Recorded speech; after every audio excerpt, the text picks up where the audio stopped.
Perkenalkan, nama saya Robertus Lolok, SPDK, calon guru penggerak Angkatan 9, asal sekolah SMK Negeri 1 Bunyu, Kabupaten Bulungan, Provinsi Kalimantan Utara. Tugas yang akan saya kerjakan di sini di modul 1.4, demonstrasi kontekstual, tentang penerapan praktik segitiga restitusi terhadap satu murid di sekolah. Adapun segitiga restitusi ada 3 hal di sini. Yang pertama, kita memvalidasi kebutuhan, mencari tahu masalah yang terjadi pada murid, kemudian kita menstabilkan identitas. Lalu ketiga, kita menanyakan keyakinan, konsekuensi apa yang akan diterima ketika akan melakukan lagi pelanggaran-pelanggaran yang sama.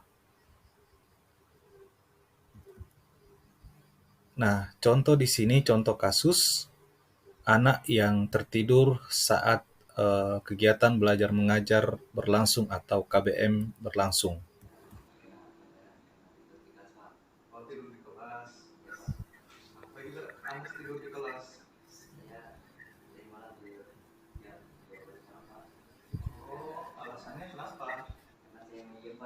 Main game sampai jam 12 malam. Jadi dari jam berapa kamu main game, Anas?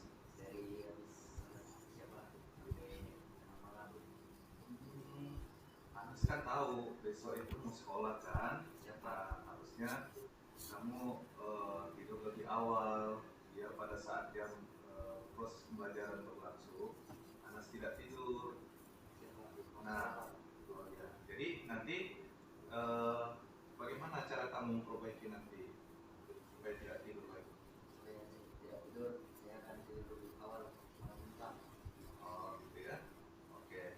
Jadi kalau misalnya kamu melanggar lagi, ya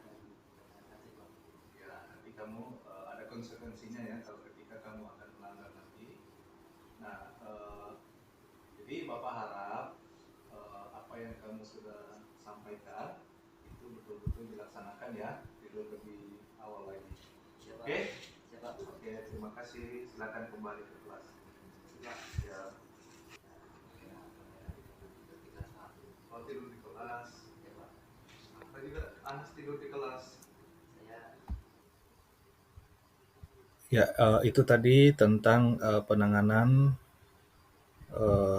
tentang restitusi segitiga, penanganan terhadap anak yang sedang tidur di dalam kelas ketika proses kegiatan belajar mengajar sedang berlangsung. Nah, posisi kontrol yang dipakai adalah pemantau. Hal ini melibatkan pengawasan dan penerapan aturan. Jadi, guru yang mengambil posisi pemantau akan menggunakan konsekuensi dan catatan untuk mengendalikan perilaku murid. Jadi mereka akan bertanya tentang peraturan yang dilanggar dan konsekuensi yang akan diterima ketika si anak atau murid melakukan pelanggaran.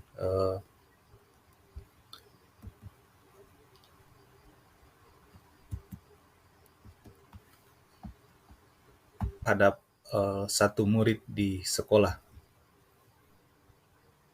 Adapun segitiga restitusi ada 3 hal di sini. Yang pertama, kita memvalidasi kebutuhan, mencari tahu masalah yang terjadi pada murid, kemudian kita menstabilkan identitas.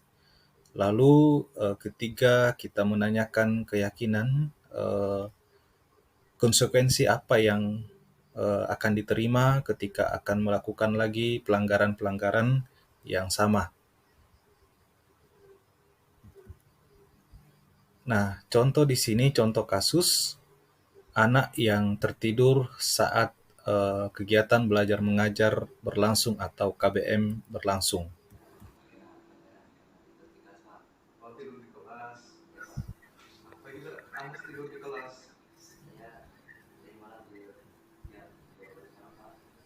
Oh, alasannya kenapa?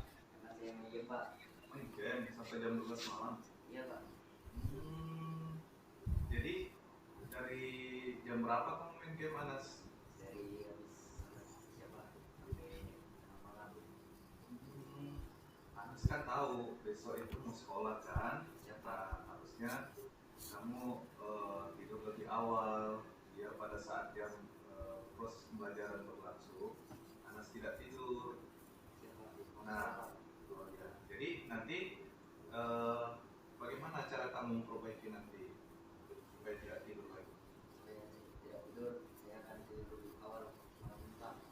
Oh, gitu ya. Oke. Jadi kalau misalnya kamu melanggar lagi, ya nanti kamu ada konsekuensinya ya kalau ketika kamu akan melanggar nanti. Nah, jadi Bapak harap apa yang kamu sudah sampaikan itu betul-betul dilaksanakan ya, tidur lebih awal lagi. Oke? Oke, terima kasih. Silakan kembali ke kelas. Ya. Oh, tidur di kelas. Apa juga Anas tidur di kelas? Ya, itu tadi tentang penanganan tentang restitusi segitiga, penanganan terhadap anak yang sedang tidur di dalam kelas ketika proses kegiatan belajar mengajar sedang berlangsung. Nah, posisi kontrol yang dipakai adalah pemantau. Hal ini melibatkan pengawasan dan penerapan aturan. Jadi, guru yang mengambil posisi pemantau akan menggunakan konsekuensi dan catatan untuk mengendalikan perilaku murid. Jadi mereka akan bertanya tentang peraturan yang dilanggar dan konsekuensi yang akan diterima ketika si anak atau murid melakukan pelanggaran.